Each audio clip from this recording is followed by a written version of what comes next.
wassalatu wassalamu ala Rasulillah wa ala alihi wa ashabihi wa man walah, amma ba'd. Baik jamaah yang dimuliakan oleh Allah Subhanahu wa taala, kita lanjutkan kajian kita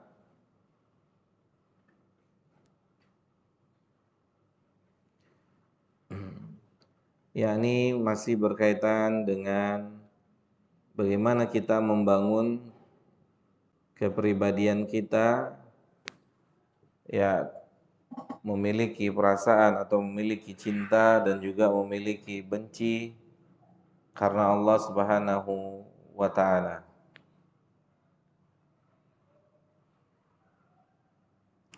Maka dengan dasar inilah seseorang seharusnya hidup di atas permukaan bumi ini.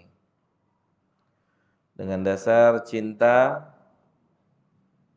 karena Allah Subhanahu wa taala dan juga benci karena Allah Subhanahu wa taala.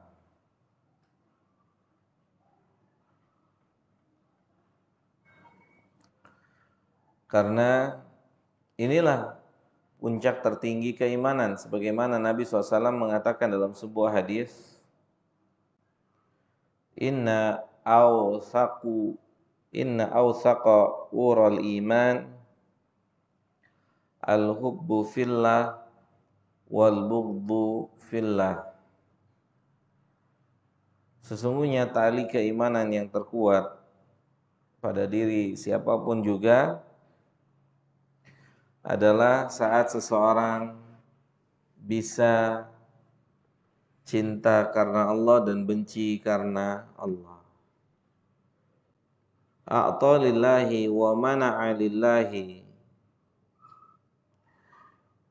Dan kata Nabi kita SAW, puncak keimanan tertinggi itu tidak bisa dicapai walaupun wa in kanat salatuhu wa saumuhu. Walaupun orang tersebut banyak melakukan sholat yang wajib maupun yang sunnah, banyak melakukan puasa yang wajib maupun yang sunnah. Karena gini, jamaah yang dimuliakan oleh Allah Subhanahu wa taala, bukankah ada sebagian kita, mungkin juga ada di antara kita yang tidak punya rasa marah, rasa cemburu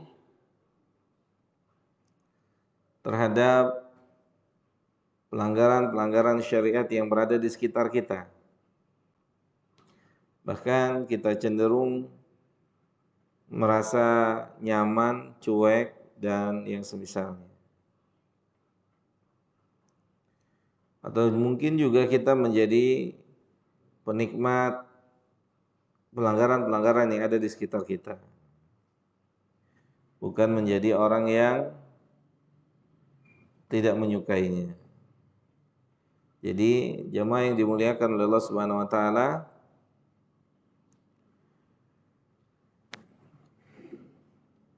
puncak tertinggi keimanan adalah saat seseorang bisa mencintai dan juga membenci karena Allah Subhanahu wa taala. Kemudian penulis mengatakan wa hadza syirku alladhi tu'adi fihi yanbaghi an yusahibaka tula hayatika. Dan juga demikian dengan kesyirikan, hendaknya menjadi dasar seseorang tidak menyukai siapapun juga. Maka kalau mau kita jujur dengan keimanan kita, seharusnya orang yang paling dibenci, yang tidak kita sukai di bumi ini siapa? Siapa? Jemaah. Siapa? Kalau kita mau jujur, ya, orang yang paling harusnya kita benci, yang paling kita nggak suka itu siapa?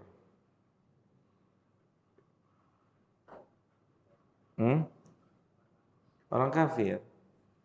Orang kafir. Seharusnya ya orang-orang kafir. Alasannya apa? Ada nggak alasan? Ada alasannya nggak? Apa alasan utama?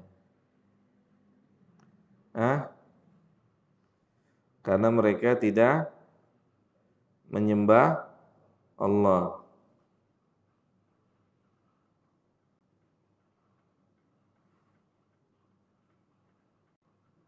Antum melihat surat Al-Anfal ayat 55.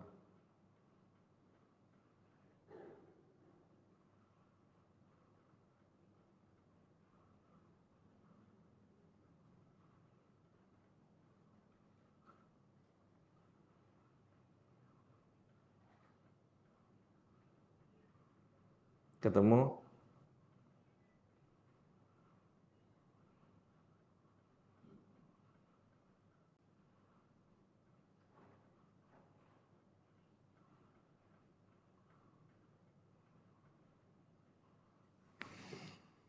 Apa kata Allah? Inna syarrad dawabi indallahi alladzina kafaru fahum la yu'minun. Sesungguhnya makhluk bergerak, makhluk yang bernyawa, yang paling buruk di sisi Allah itu siapa? Alladzina kafaru, adalah orang-orang kafir.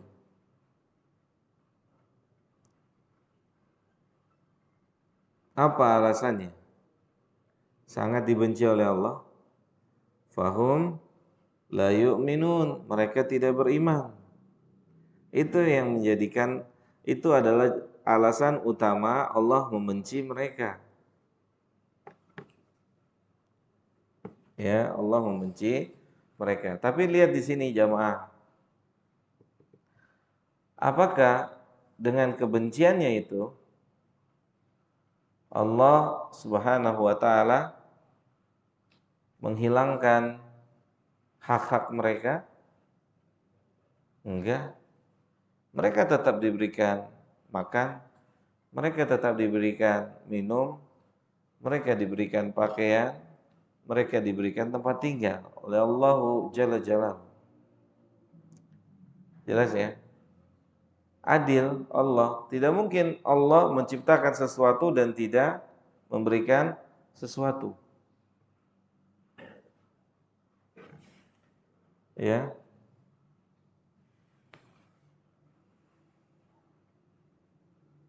Makanya di sini jamaah yang dimuliakan oleh Allah Subhanahu wa taala, ada kalanya seseorang mendapatkan, ya misalkan seseorang melakukan satu tindakan yang tidak baik dalam Islam. Kemudian dia harus mendapatkan nasihat misalnya. Mas, nggak boleh begini mas. Mbak, nggak boleh begini mbak. Apakah dia juga berhak untuk mendapatkan perilaku tidak diberikan minum dan makan gitu ya? Misalnya gini, ada orang di pengajian ngapain? Main handphone misalnya. Ada orang di pengajian ngapain? Ngobrol misalnya. Kemudian saat itu dibagikan kotak, isinya pastel sama apa Pak? Lemper, gitu kan. Pastel, lemper, risol. Sampailah di orang yang ngobrol, terus kita bilang jangan, dia ngobrol soalnya gitu. Gitu. Tidak. Hukumannya cukup diberikan apa? Teguran. Mas, kalau ngaji ke pengajian, majelis ilmu, hendaknya tidak ngobrol. untuk menjaga etika di dalam majelis ilmu. Majelis ilmu itu bukan hubungan antum dengan ustadz, hubungan antum dengan Allah. Gitu. Itu majelis ilmu. Majelis ilmu itu bukan hubungan kita dengan sesama kita, bukan, tapi hubungan kita dengan Allah. Kan majelis ilmu ibadah. Ibadah bukan? Ibadah apa rutinitas biasa? Hah? Ibadah yang memiliki pahala yang besar. Makanya kata Imam Ibnu Jamaah, seorang harus paham, harus ngerti menuntut ilmu itu ibadah.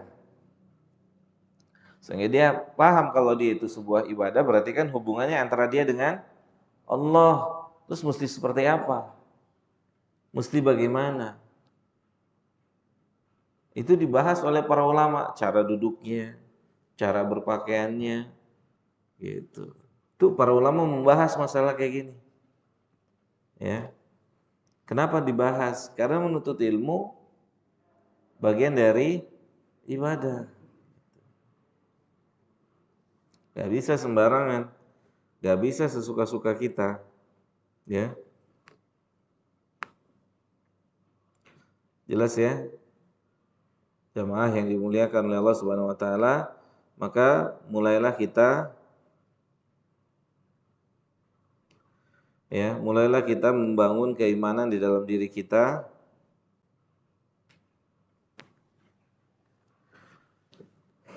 yaitu mencintai karena Allah dan juga membenci karena Allah Subhanahu Wa Taala.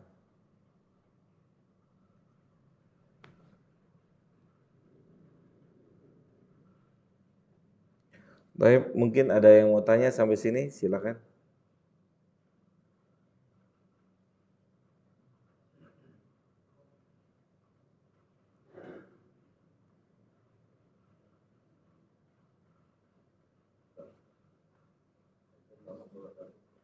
Waalaikumsalam.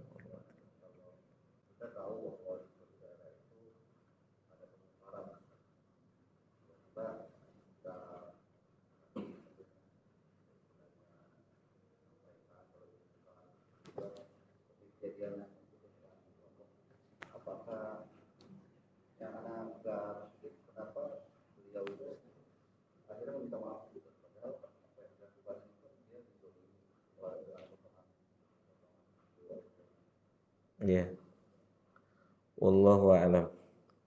Mungkin perlu ustadz-ustadz yang senior yang bicara, ya, yang lebih layak dan pantas adalah ustadz-ustadz senior kita. Kalau menurut saya yang lebih layak untuk berbicara tentang masalah yang tadi disampaikan adalah orang-orang yang senior, gitu. Ustadz-ustadz senior, gitu. Biar mudah-mudahan hasilnya juga menjadi lebih lebih bisa bisa memberikan sesuatu hal yang menenangkan gitu Pak Dedi. Wallahu a'lam bishawab. Ada lagi?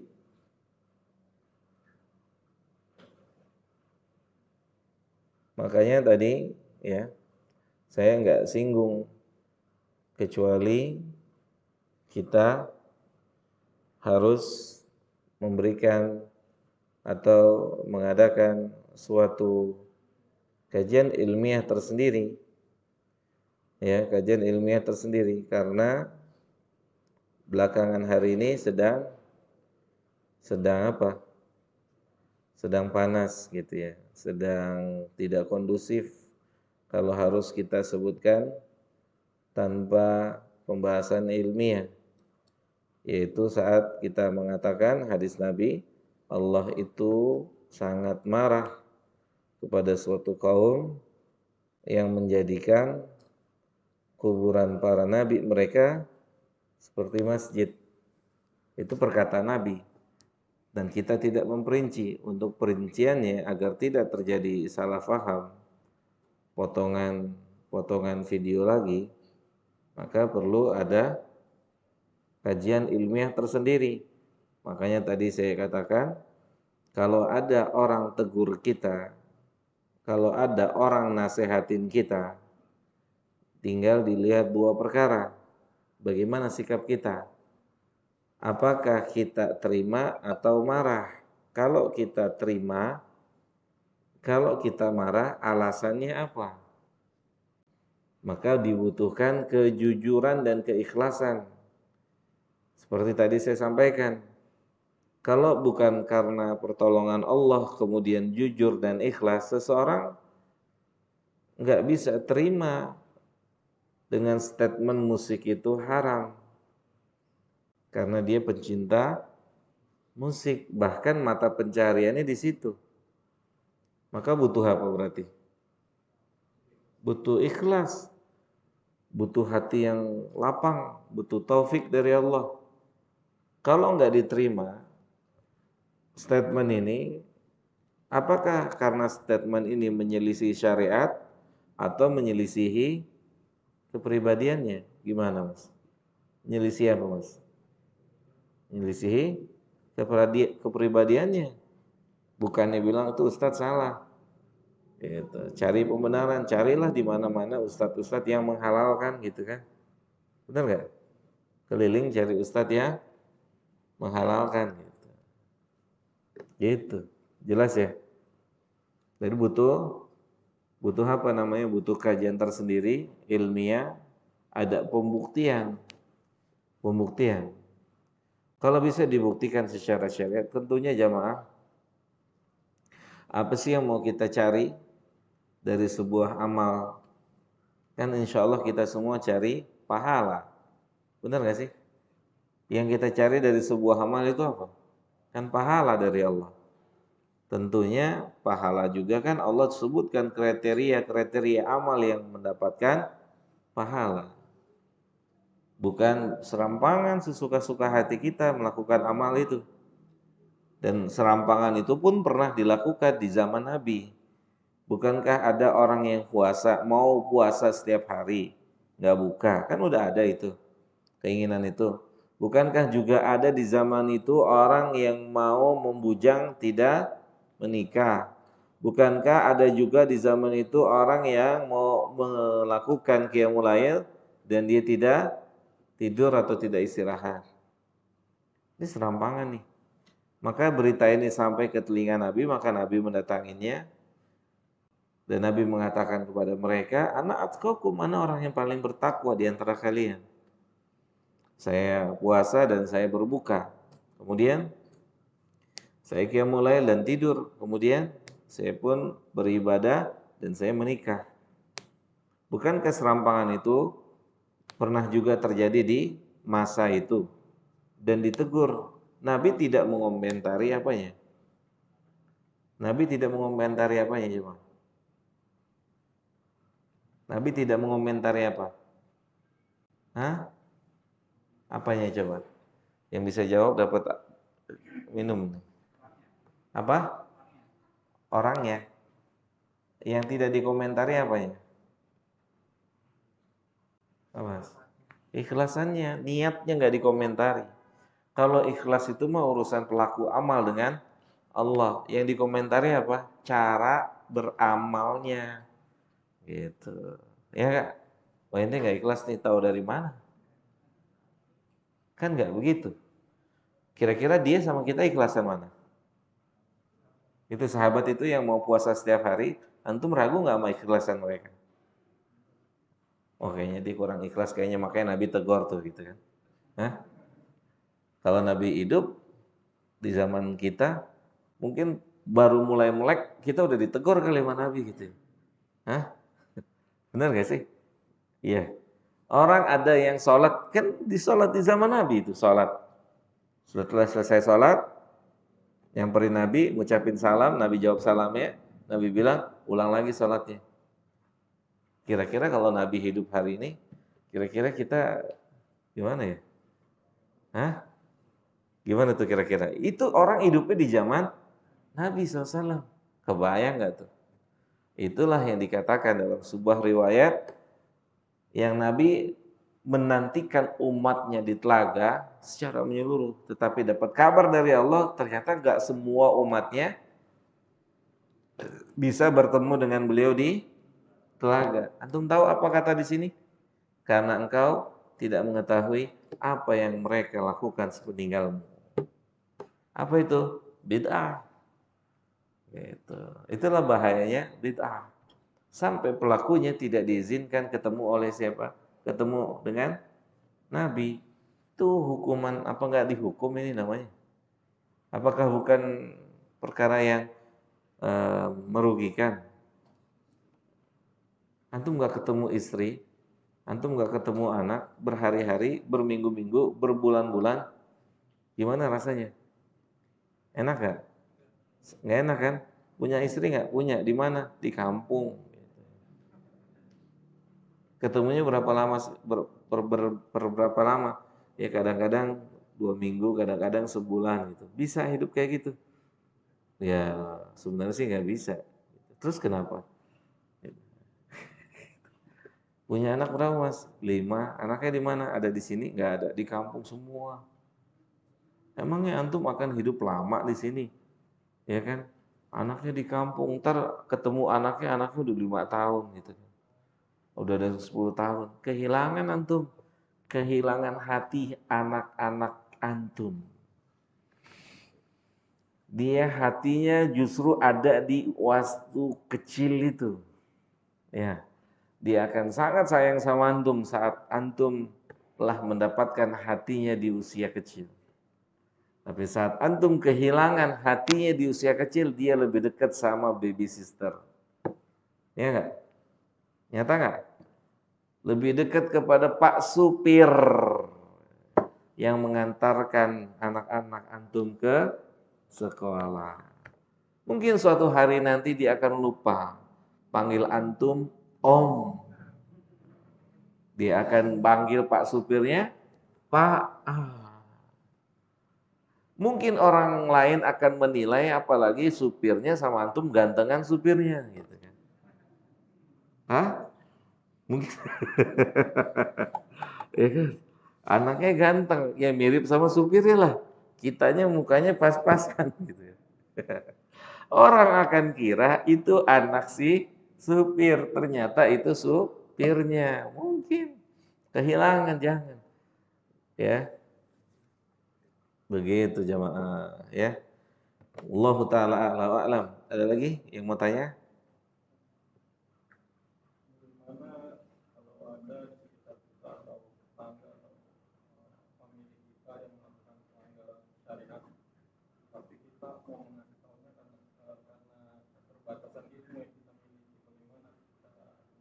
Tanya Pak.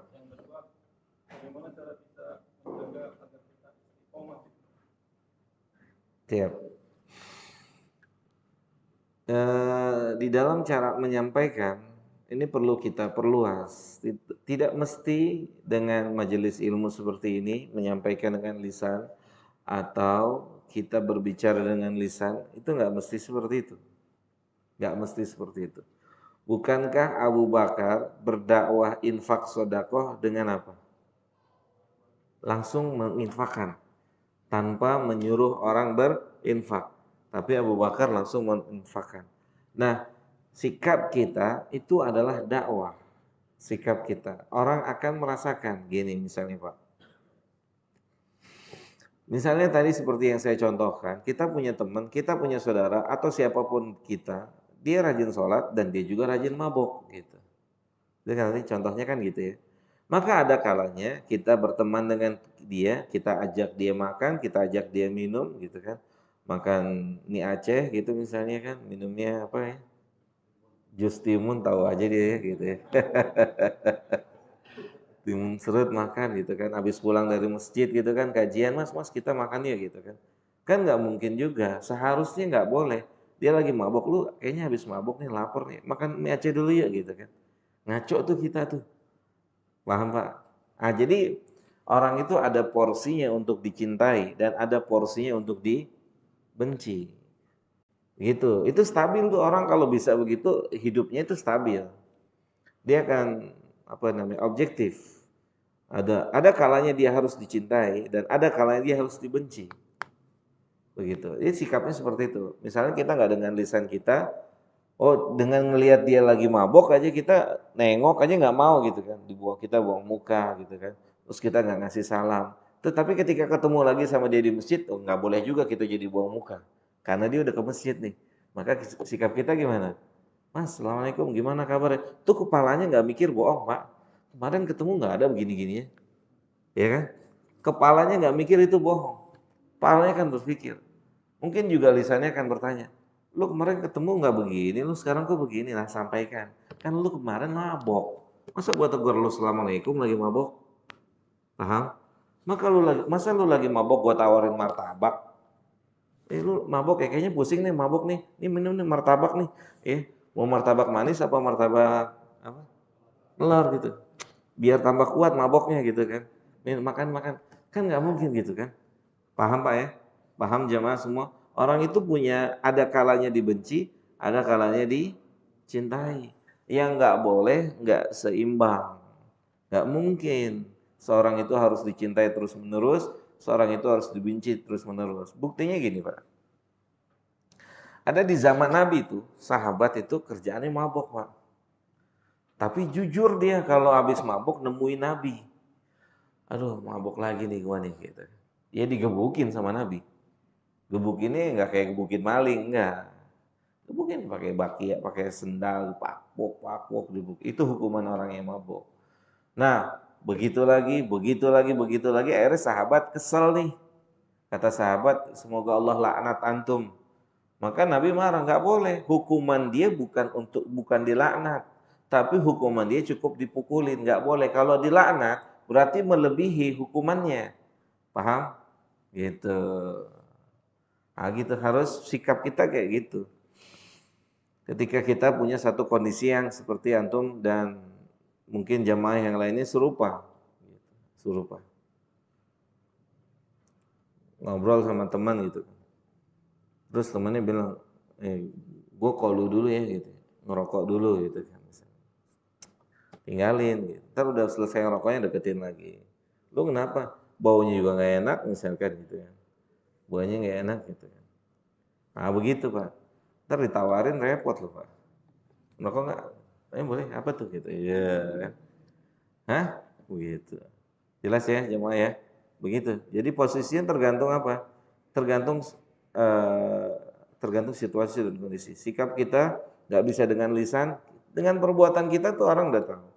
Dengan perbuatan kita, mudah-mudahan itu bisa memberikan pencerahan buat dia. Ada kalanya kita baik, ada kalanya kita tidak baik. Jelas Pak? Baik. Nah bagaimana caranya biar istiqomah? Ini pertanyaan yang penting dan sangat penting. Sangat penting.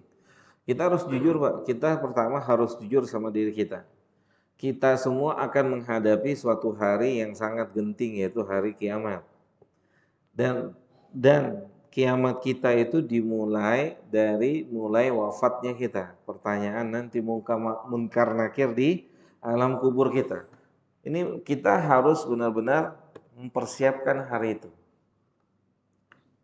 Mempersiapkan akan sulitnya hari itu. Saya kasih ilustrasi sederhana, Pak. Para pekerja, kalau tiba waktunya audit, apalagi auditnya dadakan, gimana? Gimana? Panik ya? Panik ya? Tiba-tiba, antum kerja di kantor cabang nih, tiba-tiba orang pusat datang tanpa kasih info, tanpa kasih kabar, datang, mana berkas-berkas pekerjaan? Nggak panas dingin, bohong. Hah? Benar nggak? Gelagapan tuh. Pak, Bapak kok nggak ngasih info dulu sih mau datang? Kalau gue ngasih info mau bukan sidak namanya gitu kan. Namanya tamasya gitu kan. Hah? Justru kan begitu. Itu. Datang. Panik nih orang, panik. Kalau orang itu jujur, kalau orang itu konsisten dalam kebenaran bekerja, kan pasti dia tenang, Pak. Tenang gak sih? Tenang dia, tenang. Itu tenang, jujur dia, jujur, tenang. Makanya Pak, nih ya, Allah berfirman dalam Al-Quran,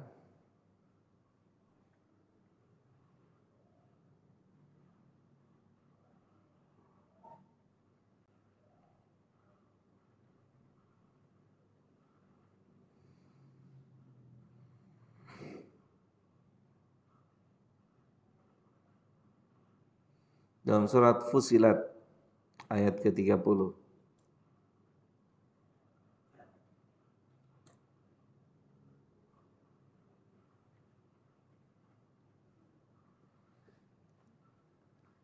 Innalladzina qalu rabbunallah. Sesungguhnya orang-orang yang mengatakan Rabb kami adalah Allah. Kemudian tsumastaqamu, kemudian dia istiqomah. Istiqomah dengan perbuatan ketaatan. Istiqomah nih, istiqomah dengan ketaatan. Istiqomah di atas jalan yang Allah ridhoi. Maka tentunya istiqomah ini perkara yang berat. Perkara yang berat. Bukan perkara yang ringan. Makanya Nabi bilang mengatakan syayabat nihud wa akhwatuha. Yang membuat rambut saya ini cepat beruban adalah surat Hud dan yang semisal dengannya. Kenapa? Karena di dalam surat Hud ada ayat yang memerintahkan Nabi untuk istiqomah. Fastaqim kama umirta. Nabi diwajibkan untuk istiqomah oleh Allah sebagaimana Nabi ditetapkan untuk apa dia diciptakan di bumi. Susah. Makanya kata Nabi SAW yang membuat rambut saya cepat beruban adalah surat Hud dan yang misalnya. Tentu berat Pak. Yang pertanyaan Bapak, bagaimana kita bisa istiqomah kan gitu ya. Maka cari teman yang istiqomah, yang mau berusaha untuk istiqomah. Jangan cuma sekedar casing. Kita kalau mau jujur nih Pak ya, Anda yakin antum punya teman-teman, aki-aki, ukti-ukti, benar gak sih? Ya enggak? Ya akhi punya temannya aki-aki gitu kan. Aki-aki gitu kan. Yang perempuan yang akhwat punya temannya ukti-ukti, benar ya? Benar kan? Punya komunitas ini kan? Benar gak Pak Deddy? Cuman harus jujur. Sesaat antum main sama akhi yang mana, antum bisa taat. Antuna juga harus jujur. Saat bergaul dengan ukti yang mana, antuna ini bisa taat.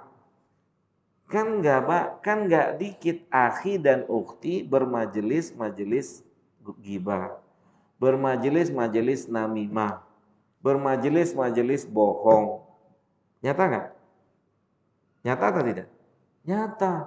Cuman ganti nama dari elu ke akhi gitu. Cuman beda itu doang. Casingnya beda.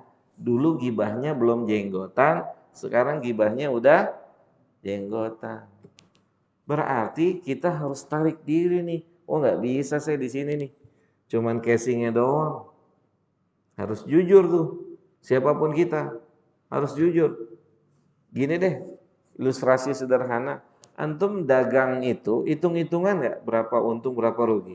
Di mana dagang, kapan bukanya, kapan tutupnya? Hitung-hitungan nggak?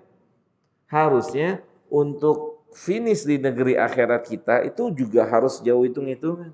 Ini semenjak kalau main sama dia nih, itu kalau main sama dia kita bisa bicara ayat, kita bicara hadis, kita diajak beramal, kita bisa begini. Ini kalau ketemu dia nih, ya si ngomongin si A, ketemu dia nih ngomongin si B, ketemu dia nih nggak ada habisnya nih gitu kan. Semua orang diomongin.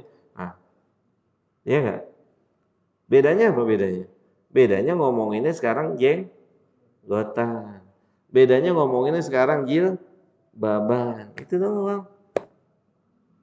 Makanya harus pinter-pinter juga kalau milih teman aki-akinya itu. Ya kan? Ukti-uktinya itu diajak. Alhamdulillah ya perubahannya dahsyat nih ya. Semenjak kenal sama si aki yang ini yang itu Senin Kamis puasa. Pak, perubahan amal itu menunjukkan yang berdekat dengan kita itu bermanfaat. Tapi kalau amal itu tidak berubah, berarti yang dekat dengan kita selama ini tidak membawa manfaat. Maka harus berubah. Semenjak dekat dia, Senin Kamis puasa. Semenjak dia rawatib terjaga. Semenjak dekat dia, begitu. Komunitasnya udah itu aja. Temannya itu aja. Gak yang lain. Gak bisa orang hidup di dua alam, gak bisa. Gak bisa. Jelas Pak ya? Itu. Jadi Faktor utamanya adalah berdoa pada Allah Subhanahu wa taala. Kemudian kedua, maksimal dalam mencari teman-teman yang istiqomah. Jelas, Pak? Wallahu taala a'la wa a'lam. Ada lagi? Cukup ya? Mudah-mudahan manfaat buat saya dan buat kita semua. Wassallallahu ala nabiyyina Muhammadin wa ala alihi washabbihi ajmain. Subhanakallahumma bihamdika asyhadu an la ilaha illa anta astaghfiruka wa atubu ilaika. Assalamualaikum warahmatullahi wabarakatuh.